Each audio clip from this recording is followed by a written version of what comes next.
everyone, I am Sukhada Inamdar and welcome back to my YouTube channel.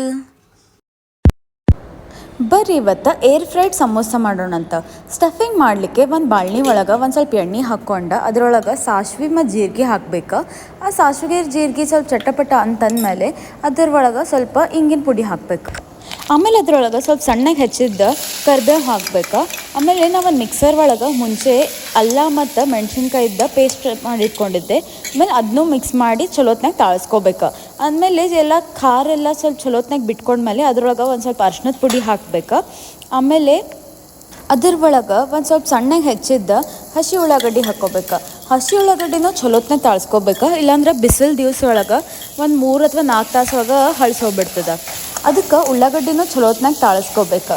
ನನಗೆ ಕಾಲೇಜಿನ ಬಂದ ಕೂಡ ಸಂಜೆನಾಗ ಹಿಂಗೆ ಏನಾರೇ ಹಸಿವಾಗಿರ್ತದೆ ಅಥವಾ ಯಾವಾಗಾರೇ ಏನಾರೇ ಒಂದು ಸ್ವಲ್ಪ ಹಿಂಗೆ ಖಾರದ್ದು ತಿನ್ಬೇಕಂತ ಮನಸ್ಸಿರ್ತಲ್ಲ, ಅವಾಗ ನಾ ಯಾವತ್ತೂ ಅಮ್ಮಂಗೆ ಹೇಳಿರ್ತೇನೆ ಪ್ಲೀಸ್ ಸಮೋಸ ಮಾಡ್ಕೊಡಂತ. ಅಂದರೆ ಇದು ಗಿಲ್ಟ್ ಫ್ರೀನೂ ತಿನ್ಬೋದು, ಯಾಕಂದರೆ ಎಣ್ಣೆ ಒಳಗೆ ಕರ್ದಿದ್ದು ಇರೋಂಗಿಲ್ಲ, ಆಮೇಲೆ ನೀರು ಜಾಸ್ತಿ ಕುಡಿಸೋದಿಲ್ಲ. ಆಮೇಲೆ ನಮ್ಮ ಉಳ್ಳಾಗಡ್ಡಿ ಚಲೋತ್ನಾಗ ತಾಳಿತಂದ್ರೆ ಟೇಸ್ಟ್ ಪ್ರಕಾರ ನಮ್ಗೆ ಎಷ್ಟು ಬೇಕು ಉಪ್ಪು ಅಷ್ಟು ಹಾಕ್ಕೋಬೇಕು. ಆಮೇಲೆ ಅದನ್ನ ಚಲೋತ್ನಾಗಿ ಮಿಕ್ಸ್ ಮಾಡ್ಕೋಬೇಕು.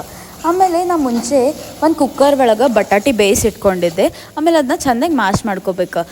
ಬಟಾಟಿನ ಹೋಳು ಬಿಡಬಾರ್ದು, ಇಲ್ಲಾಂತಂದ್ರೆ ಅದು ಸಮೋಸ ಒಳಗೆ ಸಪ್ ಫ್ಲೇವರ್ ಬರ್ತದೆ. ಅದ್ರ ಸಲುವಾಗಿ ಅದನ್ನ ಚೆಂದಾಗಿ ಮ್ಯಾಶ್ ಮಾಡ್ಕೋಬೇಕು.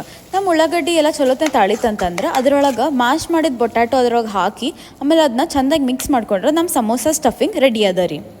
ಸಮೋಸದ ಹೊರಗಿನ ಲೇಯರ್ ಅಥವಾ ಔಟರ್ ಲೇಯರ್ ಮಾಡ್ಕೊಳ್ಳೋಕ್ಕೆ ಗೋಧಿ ಹಿಟ್ಟಿಂದ ಒಂದು ಸ್ವಲ್ಪ ಕಣಕ ಗಟ್ಟೆ ಕಳ್ಸ್ಕೋಬೇಕು, ಅಳಕಾಗಿ ಕಲ್ಸ್ಕೋಬಾರ್ದು. ಆಮೇಲೆ ಕಣಕ ಕಲ್ಸ್ಕೊಳ್ಬೇಕಾದ್ರೆ ಅದ್ರೊಳಗೆ ಒಂದು ಸ್ವಲ್ಪ ಅಜ್ವಾನ್ ಹಾಕಿದ್ರೆ ಅದ್ರ ಫ್ಲೇವರ್ ಚಲೋ ಬರ್ತದೆ. ಆಮೇಲೆ ಒಂದು ಸಣ್ಣ ಉರುಳಿ ತೊಗೊಂಡು ಅದನ್ನ ಓವಲ್ ಶೇಪ್ ಒಳಗೆ ಲಟ್ಟಿಸ್ಕೋಬೇಕು. ಆಮೇಲೆ ನಿಮಗೆ ಯಾವ ಸೈಜ್ ಬೇಕಲ್ಲ ಆ ಸೈಜದ ಸೆಮಿ ಸರ್ಕ್ಯುಲರ್ ಶೇಪ್ ಒಳಗೆ ಕಟ್ ಮಾಡ್ಕೋಬೇಕು. ನನಗೆ ದೊಡ್ಡ ಸಮೋಸ ಜಾಸ್ತಿ ಸೇರಂಗಿಲ್ಲ ಅಂಥೇಳಿ ನಾನು ಸಣ್ಣದನ್ನ ಓವಲ್ ಸೆಮಿ ಸರ್ಕಲ್ ಶೇಪ್ ಒಳಗೆ ತೊಗೊಂಡಿನಿ. ಆಮೇಲೆ ಅದನ್ನ ಕೋನ್ ಶೇಪ್ ಒಳಗೆ ಮಾಡ್ಕೊಂಡು ಅದ್ರ ಒಳಗೆ ಸಮೋಸ ಸ್ಟಫಿಂಗ್ ಚಲೋತ್ನಾಗೆ ತುಂಬ್ಕೋಬೇಕು. ಅದು ಸ್ಟಫಿಂಗ್ ತುಂಬೋಬೇಕಾದ್ರೆ ಒಂದು ಸ್ವಲ್ಪ ಕಂಜೂಸಿ ಮಾಡಬಾರ್ದು, ಇಲ್ಲಾಂದ್ರೆ ಬಾಯಿ ತುಂಬ ಫ್ಲೇವರ್ ಬರೋಂಗಿಲ್ಲ. ಚಲೋತ್ನಾಗ ತುಂಬಿದ್ರಂದ್ರೆ ಬಾಯಿ ತುಂಬ ಹುಳಿ ಉಪ್ಪು ಖಾರ ಎಲ್ಲ ಚಲೋ ಫ್ಲೇವರ್ ಬರ್ತದೆ. ಆಮೇಲೆ ಅದನ್ನ ಚಲೋತ್ನಾಗ ಸೀಲ್ ಮಾಡ್ಕೊಂಡು ಸಮೋಸದ ಶೇಪ್ ಕೊಡ್ಬೇಕು. ಅಂಥವೆಲ್ಲ ಭಾಳಷ್ಟು ಮಾಡಿಟ್ಕೊಂಡು ನಮ್ಮ ಏರ್ ಫ್ರೈಯರ್ ಒಳಗೆ ಒಂದು ಸ್ವಲ್ಪ ದೂರ ಇಡ್ಬೇಕು, ಭಾಳ ಹತ್ರನೂ ಇಡಬಾರ್ದು. ಅದನ್ನಿಟ್ಟು ಆಮೇಲೆ ಒಂದು ಸ್ವಲ್ಪ ಹೌದು ಅಲ್ಲೋ ಅನ್ನೋಷ್ಟು ಎಣ್ಣೆ ಬ್ರಷ್ ಮಾಡಬೇಕು ಅದ್ರ ಮೇಲೆ. ಆಮೇಲೆ 180 ಡಿಗ್ರೀಸ್ ಮೇಲೆ ಒಂದು 18ರಿಂದ 20 ನಿಮಿಷ ಅದನ್ನ ಏರ್ ಫ್ರೈ ಮಾಡ್ಕೋಬೇಕು.